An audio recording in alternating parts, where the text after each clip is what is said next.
Hello guys and welcome back to my channel. तो explanation को start करने से पहले please guys subscribe to my channel, like the video and share with your friends. And now let's start the explanation.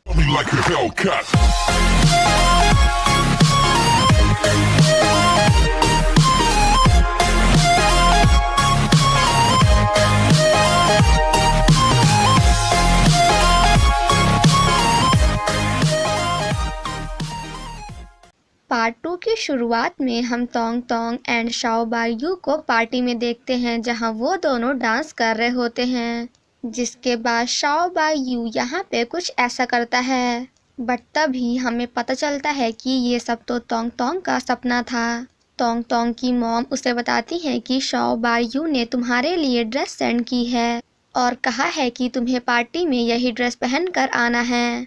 But उस dress को देखकर तोंग तोंग काफ़ी ज़्यादा गुस्सा करती है और अपनी मॉम को उसे बाहर फेंकने के लिए बोलती है। देन नेक्स्ट सीन में हमें एक हॉल दिखाया जाता है जहां सिंगिंग कंपटीशन का ऑडिशन चल रहा होता है और इस ऑडिशन में तोंग तोंग का भाई तोंग यान भी पार्टिसिपेट करता है क्योंकि उसका सपना है कि वो एक दिन बहुत बड़ा सिंगर बनना चाहता है। बट उसका ऑडिशन देखकर ऐसा लग रहा था जैसे कि वो यहाँ पे गाना गाने नहीं बल्कि सर्कस दिखाने आया है और तोंग यान का ऐसा ऑडिशन देखकर जजेस उसे भी सेलेक्ट नहीं करते हैं। तो जिस पर तोंग यान उन सभी से कहता है कि आप लोग मुझे ऑडिशन से बाहर नहीं कर सकते हैं क्योंकि जिस कंपनी ने ये ऑडिशन रखा है वो कंपनी मेरे जीजू शाओ बायू की है। वहीं शाओ बायू यही वीडियो तोंग तोंग को दिखाते हुए कहता है कि क्या तुम इसके बारे में कुछ कहना चाहती हो।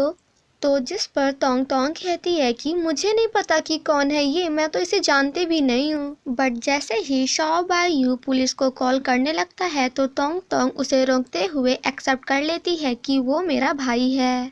देन सेम नाइट हम उन दोनों को साथ में पार्टी में देखते हैं जहां तोंग तोंग का भाई तोंग यान भी जीजू जीजू कहते आ जाता है। जिसके बाद वो शाओ बायू के पास जाकर अपनी और अपनी बहन की काफ़ी ज़्यादा तारीफ करता है और कहता है कि अगर आप मुझे ऑडिशन में पास करा देंगे तो फिर मैं अपनी बहन को आपके साथ सेट कर दूंगा। तभी वहाँ पे तोंग तोंग भी आ जाती है और अपने भाई को साइड में ले जाकर उसे काफ़ी कुछ सुनाती है और कहती है कि जब मैं तेरी दीदी नहीं हूँ तो फिर वो तेरा जीजू कैसे हो गया। बट उसका भाई फिर से शाओ बायू के पास चला जाता है, लेकिन इस बार तोंग तोंग उसे यहाँ से भगा ही देती है एंड देन उनसे पूछती है कि आखिर आप दोनों मेरे बारे में क्या बातें कर रहे थे।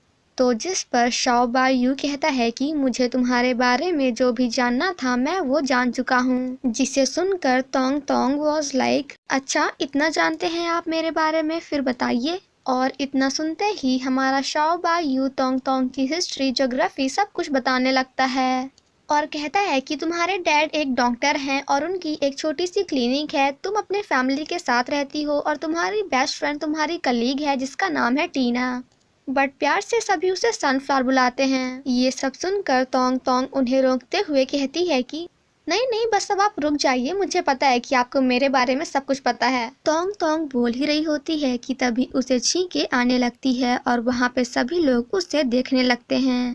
जिसके बाद शाओ बायू उस पर गुस्सा करते हुए उसे अपनी हैंकी देता है। बट तोंग तोंग अजीब तरीके से नाक पोंछते हुए शाओ बायू से कहती है कि ध्यान से देखिए आप इस कपड़े को, इसमें कपड़ा है ही कहाँ, तो रात को मुझे ठंडी नहीं तो क्या गर्मी लगेगी। तभी वहाँ पे फॉरेन से शाओ बायू के इम्पोर्टेंट क्लाइंट आते हैं और उससे पूछते हैं कि आखिर आपके बगल में ये लड़की कौन है। तो जिस पर शाओ बायू तोंग तोंग को पकड़ते हुए कहता है कि ये मेरी गर्लफ्रेंड है।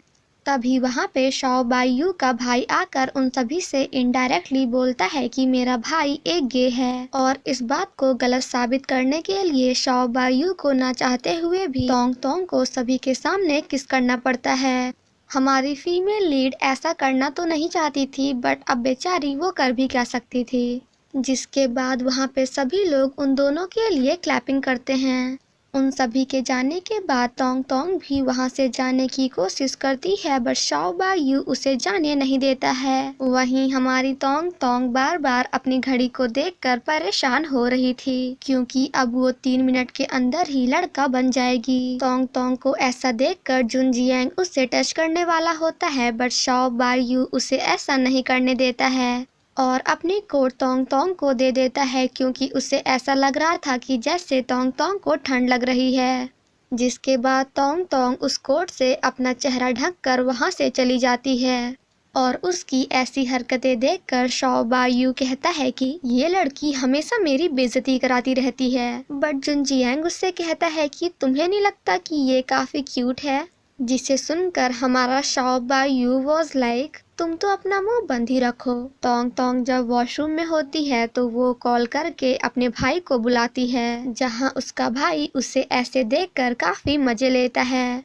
जिसके बाद तोंग तोंग अपने भाई से उसके सारे कपड़े ले लेती है और जिसके बाद तोंग यान की हालत कुछ ऐसी हो जाती है। आफ्टर दैट वो दोनों वहां से बाहर चले जाते हैं। वहीं दूसरी तरफ शाओ बायू तोंग यान को हर जगह फाइंड कर रहा होता है।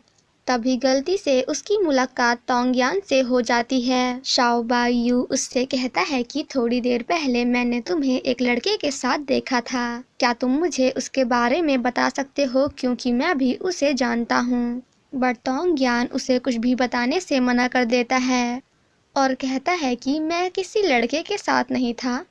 शाओ बायू उससे कहता है कि अगर तुम मुझे उस लड़के के बारे में बता दोगे तो फिर मैं तुम्हें सिंगिंग ऑडिशन में पास करवा दूंगा। बट तोंग यान उन्हें कुछ भी नहीं बताता है। एक्चुअली उसका मन तो था, बट अब वो बेचारा क्या ही बताए कि वो लड़का और कोई नहीं बल्कि मेरी बहन है। जिसके बाद शाओ बायू वहाँ से चला जाता है। तभी वहाँ पे मिस्टर वू जैन आते हैं और ये हमारे तोंग यान के कंपनी के बॉस हैं। जिसके बाद हमें यहाँ पे एक छोटा सा फ्लैशबैक दिखाया जाता है, जहाँ तोंग यान ऑडिशन से निकलने के बाद एक छोटे से चूहे को किस करता है एंड देन लड़की बनकर फिर से ऑडिशन देने जाता है और उसे देखते ही मिस्टर वू जैन को उससे लव एट फर्स्ट साइट हो जाता है एंड वो उसे ऑडिशन के लिए भी सेलेक्ट कर लेते हैं। ये सब याद करते हुए तोंग यान मिस्टर जैन को बताता है कि एक्चुअली तोंग इन मेरी कजिन सिस्टर है और उसकी तबीयत थोड़ी सी खराब थी, इसलिए उसने मुझे आज इस पार्टी में भेज दिया। और ये बात जानते ही कि तोंग इन तोंग यान की कजिन सिस्टर है, मिस्टर वू जैन उससे काफी ज्यादा अच्छे से बातें करने लगते हैं। वहीं दूसरी तरफ शाओ बायू अभी तक तोंग तोंग को फाइंड कर रहा होता है। जिसके बाद तोंग तोंग उसे कॉल करके बताती है कि काफी ज्यादा ठंड लगने के कारण मैं अपने घर वापस जा रही हूँ। देन नेक्स्ट मॉर्निंग हम उन दोनों को साथ में देखते हैं, जहाँ हमारी तोंग तोंग हर बार हमारे शाओ बायू की बेइज्जती कराती है। उसकी ऐसी हरकतें देखकर हमारा शाओ बायू भी सोच रहा होगा कि आखिर कॉन्ट्रैक्ट गर्लफ्रेंड बनाया भी तो किससे बनाया।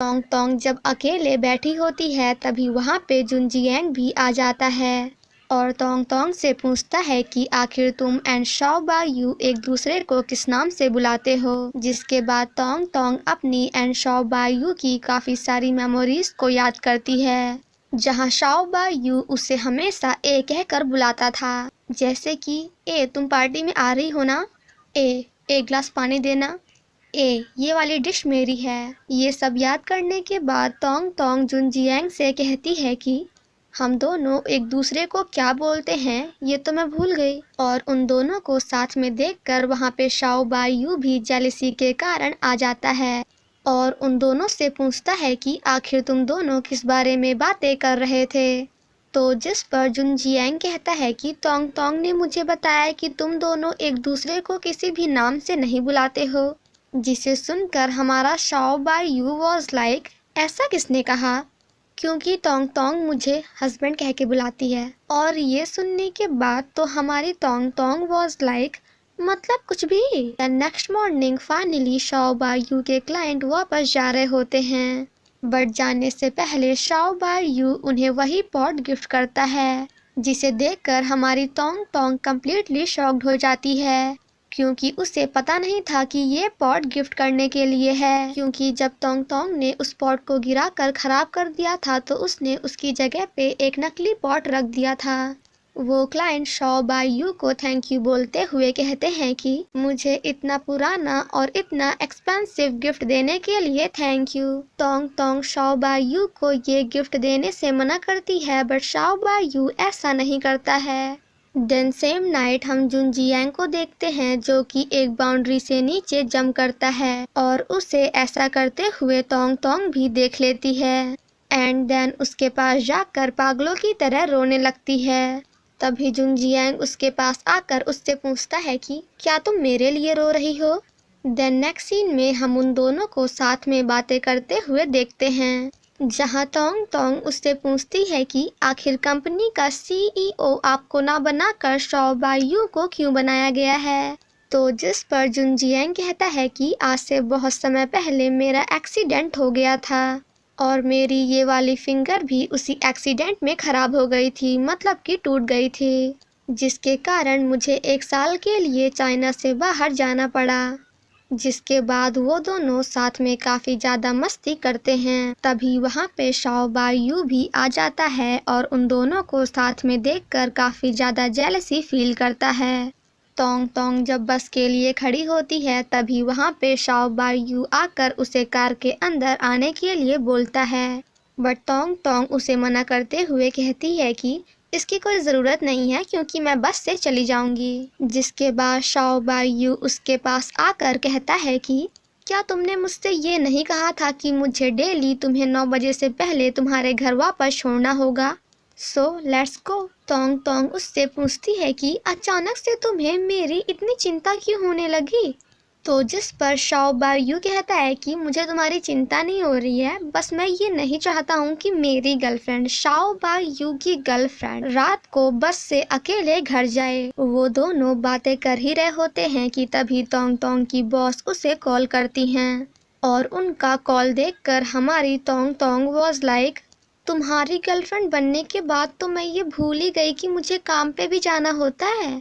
आज तो ये कमीनी मुझे सुना सुना कर मार ही डालेगी।